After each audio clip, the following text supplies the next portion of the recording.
আসসালামু আলাইকুম প্রিয় দর্শক মন্ডলী। আজকে আমি বলতে চলেছি বর্তমান সময়ের যে ঘটনাগুলো ঘটে যাচ্ছে সেখানে মানুষ কি করছে, মানুষের অবদান বা কি, মানুষকে কি দায়িত্ব পালন করছে, মানুষের জন্য কি দায়িত্ব পালন করছে। আমরা জানি যে পবিত্র কোরআনেই কিন্তু বলা হয়েছে, এবং আমি সব ধর্মগ্রন্থর কিছু কিছু বলবো।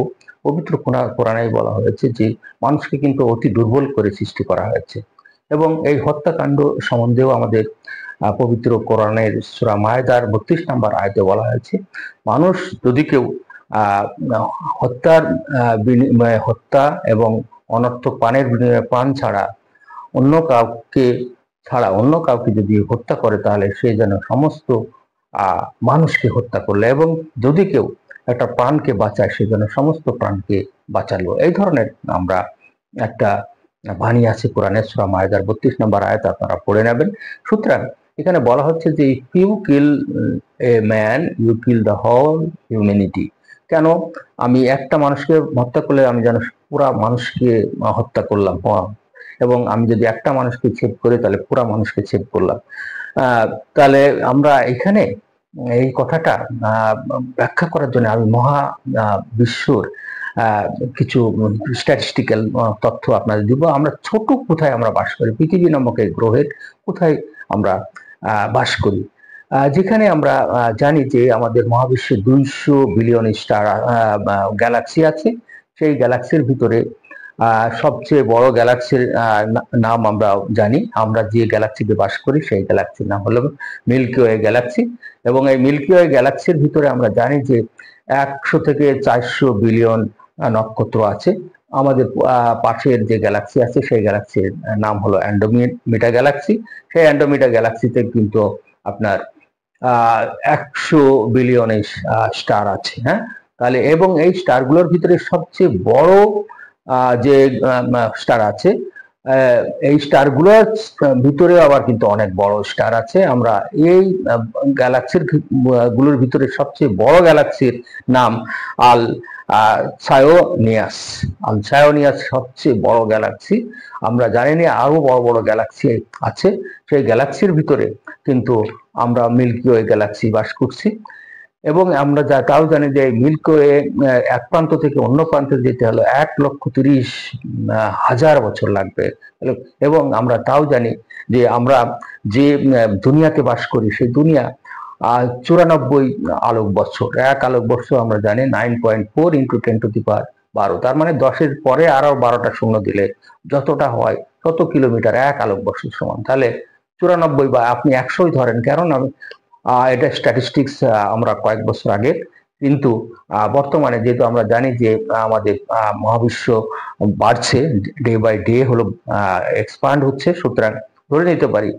এবং তাও আমরা জানি যে আমাদের যে দুনিয়া, তা যেটা দেখা যাচ্ছে তার 2.5 গুণ হতে পারে। আমরা জানি না কতটুকু, আমরা জাস্ট একটু বললাম মানুষকে জানানোর জন্য। মানুষ কত দুর্বল, মানুষ কোথায় বাস করে, মানুষ কেন এত তার দাপট দেখায়, সেটাই আমরা বলতেছি। এরপরে আপনি চলে আসেন যে আমাদের মিল্কি ওয়ের ভিতরে যে যতগুলা স্টার আছে, সেই স্টারের ভিতরে আমাদের সূর্য কিন্তু একটা, কত আছে 400 বিলিয়ন, একটা না 400 বিলিয়ন। এবং এই 400 বিলিয়নের ভিতরে যে স্টারটা সবচেয়ে বড় স্টার, তার নাম ওয়াইসি স্কুটি, যেখানে আমাদের সূর্য 400 সূর্য এর ভিতরে ফিট হয়ে যাবে। 400 সূর্য ওয়াইসি স্কুটির ভিতরে ফিট, কত বড়! ব্যাটেল জিওজ আরো বড় আমাদের সূর্যের চেয়ে।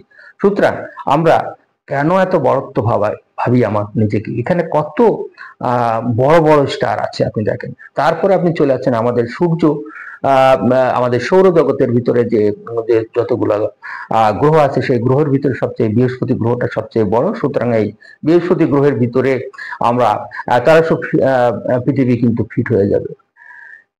এবার আমরা পৃথিবী নামক একটা জায়গায় বাস করছি, সৌরজগতের পৃথিবী নামক একটা জায়গা। আমরা আগেই বলেছি যে আমরা মিল্কি ওয়ের গ্যালাক্সির ভিতরে একটা সূর্যের অধীনে যে 8টা গ্রহ আছে, সেই 8টা গ্রহের ভিতরে একটা গ্রহে কোথায় বাস করি, তাও আবার পৃথিবীর 4 ভাগের 3 ভাগ জল, 1 ভাগ স্থল। এই 1 ভাগ স্থলের ভিতরে আমরা বাস করতেছি কোথায়? ছোট্ট একটা জায়গায়, পৃথিবী পৃষ্ঠের একটা জায়গায় ছোট্ট, যেখানে আমরা জানি যে শনি গ্রহ থেকে পৃথিবীকে যদি দেখা যায় তা একটা ডট পয়েন্ট মনে হবে। সুতরাং আমরা কেন এত আমাদেরকে সবল ভাববো, কেন দুর্বল ভাববো না? সুতরাং এখানে বলা যায় এই আমাদের 8 বিলিয়ন যে মানুষ আছে পৃথিবীতে, তার ভিতরে আমাদের এই কত ইয়ে আছে। তা এই এতগুলো মানুষের ভিতরে আমরা জানি যে 195 একটি কান্ট্রি আছে। এই কান্ট্রির ভিতরে বাংলাদেশ নামক একটা ছোট্ট একটা জায়গা। আমরা বললাম যে পৃথিবী নামক গ্রহে আমরা চলে আসছি। পৃথিবী নামক গ্রহের একটা পৃষ্ঠ, 4 ভাগে 3 ভাগ এর জল এবং 1 ভাগ স্থলের ভিতরে, সেই পৃষ্ঠ দেশে আমরা বাংলাদেশ নামক একটা জায়গায় বাস করতেছি। যেখানে যেখানে আমাদের কান্ট্রি আছে কতটা? একটা পৃথিবীতে 195টা কান্ট্রি আছে, দেশ আছে। সেই বাংলাদেশ নামক একটা জায়গায়, ছোট্ট একটা জায়গায় আমরা বাস করতেছি। তাহলে আমরা কত আমাদের কে আমরা কেন এত বড় বলে? আমরা জানি যে আমরা সূর্য, যদি আমরা জানি যে আমাদের পৃথিবী সূর্যের চারিদিকে ঘুরতে 365 দিন সময় লাগে। আবার সূর্য যদি তার মিল্কি ওয়ের চারিদিকে ঘুরতে চায় তাহলে 230 মিলিয়ন বছর সময় লাগবে। 23 কোটি, 230 মানে হলো 23 কোটি বছর সূর্যর আমাদের মিল্কি ওয়ের চারিদিকে ঘুরতে সময় লাগে। তাহলে আমরা কত ছোট অবস্থায় বাস করি, ক্ষুদ্র অবস্থায় বাস করি, এটা তুলনাই করা যায় না। সেই জায়গায় এসে কিন্তু আমরা নিজেদের দাপট দেখাচ্ছি, নিজেদের করছি।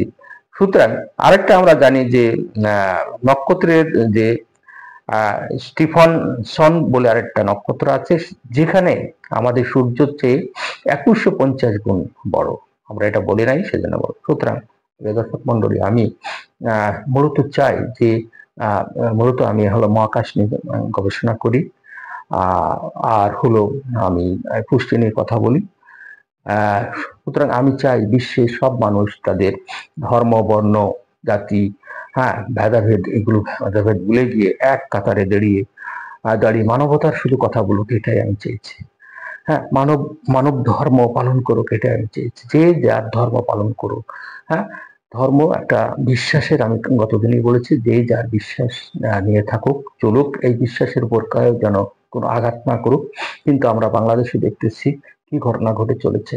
কিন্তু আমরা যদি বিবেকবান হই, আমরা যদি সূরা মায়দার কথা মেনে চলি, কোরআন শরীফের কথা মেনে চলি, এবং মনীষী আমরা গৌতম বুদ্ধ, তিনি বলছে ঘৃণা দিয়ে শেষ করে দিও না, ঘৃণাকে ভালোবাসা দিয়ে শেষ করে দাও। ভালোবাসায় শেষ করে দেবে। ইটের জবাব ইট দিয়ে দিও না, ইটের জবাব ফুলের মাধ্যমে দাও। এই ধর্মগ্রন্থগুলো কিন্তু বলছে স্বামী বিবেকানন্দ, গৌতম বুদ্ধর মতো মানুষ যারা পৃথিবীতে, তারাও কিন্তু বড় বড় বাণী শোনায় গেছেন শুধু মানবতার উৎকর্ষ সাধনের জন্য। কিন্তু আমরা কিন্তু তা করতেছি না। আমরা শুধু আমাদের ক্ষমতা দখলের জন্য, টাকা কামানোর জন্য ক্ষমতাকে ধরে থাকি। কিন্তু কেন? আপনি তো পৃথিবীতে 72 বছর বাসার জন্য আসছেন, না 80 বছর বাঁচবেন। এর জন্য আপনি চুরি করবেন। কারা চুরি করতেছে? এই 40 থেকে 60 বছরের ভিতরে যারা আছে তারা ঘুষ খায়।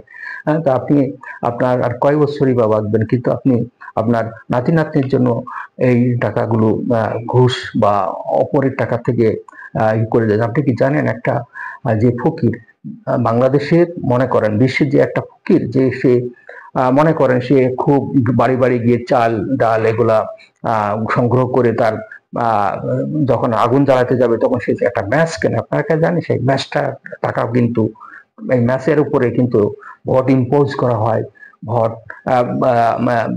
ভ্যাট ইম্পোজ করা হয়। এই ভ্যাটটা কিন্তু ওই ফকিরনিও দিচ্ছে, কিন্তু সেই ফকিরের পয়সা আপনি লুটপাট করে দেশ বিদেশ ঘুরবেন, বিভিন্ন সাথী সঙ্গীদের নিয়ে ফুর্তি করবেন। এটা তো ঠিক না। এর থেকে বেরিয়ে আসতে হবে। যে মানুষই ক্ষমতায় আপনারা যান না কেন, আপনার মানুষের সেবার ব্রতি নিয়ে আগায় যাবেন।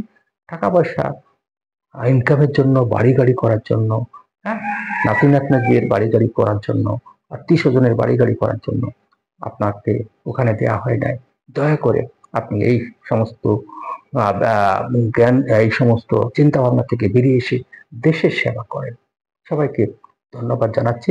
আপনারা জগতে সবাই সুখী হন। আমি মূলত চাইছি যে জগতের সব মানুষ, ধর্ম বর্ণ সবাই একসাথে এসে এক কাতারে দাঁড়ায়, এক সারিতে দাঁড়ায়, সবাই স্লোগান দিলে আমরা ভালো থাকবো, আমরা পৃথিবীকে রক্ষা করবো। We will stay together, will save the country, will save the world. Thank you very much.